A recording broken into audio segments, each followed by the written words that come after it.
मनुष्य के शरीर पर सामान्य रूप से 2 आंखें होती हैं। भगवान शिव के भी 3 नेत्र हैं, लेकिन किसी के शरीर पर 1000 आंखें हो जाए, इसे क्या कहेंगे? सुनकर आप भी हैरान हो सकते हैं और आपको अविश्वसनीय भी लग सकता है, लेकिन ब्रह्म व वर्त्य पुराण में एक ऐसी कथा मिलती है जिसमें बताया गया है कि देवराज इंद्र के शरीर पर एक भूल के कारण 1000 आंखें नजर आने लगी थी।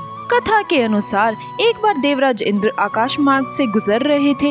रास्ते में इनकी नजर गौतम ऋषि के आश्रम पर पड़ी। आश्रम के पास इंद्र ने एक युवती को देखा। यह सुंदर युवती गौतम ऋषि की पत्नी अहिल्या थी, जिन्हें जीवन भर नवयौवन्या बने रहने का वरदान प्राप्त था। इनकी सुंदरता को देखकर अप्सराओं के बीच रहने वाले इंद्र भी कामुक हो गए और उन्हें पाने के लिए योजना बनाने लगे। एक रात चंद्रमा ने इंद्र को अपनी साजिश में शामिल कर लिया।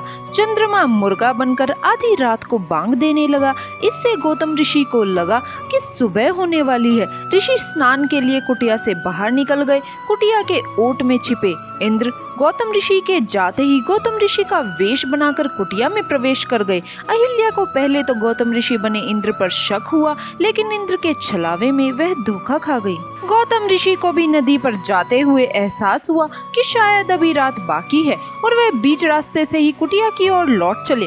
कुटिया पर पहुंचने पर उन्होंने देखा कि कोई पुरुष उनके वेश में कुटिया से निकल रहा है।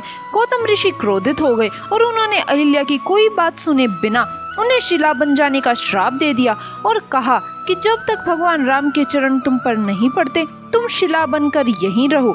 ऋषि गौतम इंद्र को भी पहचान चुके थे, इसीलिए उन्होंने इंद्र को भी श्राप दे दिया। गौतम ऋषि ने कहा कि हे देवराज, तुम योनि की चाहत में अपने धर्म से भ्रष्ट हो चुके हो, इसीलिए तुम्हारे शरीर पर 1000 योनि निकल आएंगी। गौतम ऋषि के श्राप से इंद्र के पूरे शरीर पर योनि उभर आई। इंद्र अपनी इस दशा से बड़े लज्जित हुए। इन्होंने गौतम ऋषि से क्षमा याचना की, लेकिन उन्हें क्षमा नहीं मिली।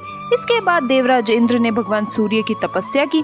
सूर्य देव ने इंद्र से कहा कि तुमने पाप कर्म किया है, इसीलिए इसका दंड तो तुम्हें भोगना ही होगा, लेकिन मैं इतना कर सकता हूँ कि तुम्हारे शरीर पर नजर आने वाली योनियां अब नेत्र में बदल जाएंगी। इसके बाद इंद्र के शरीर पर मौजूद योनियां आंख में बदल गई।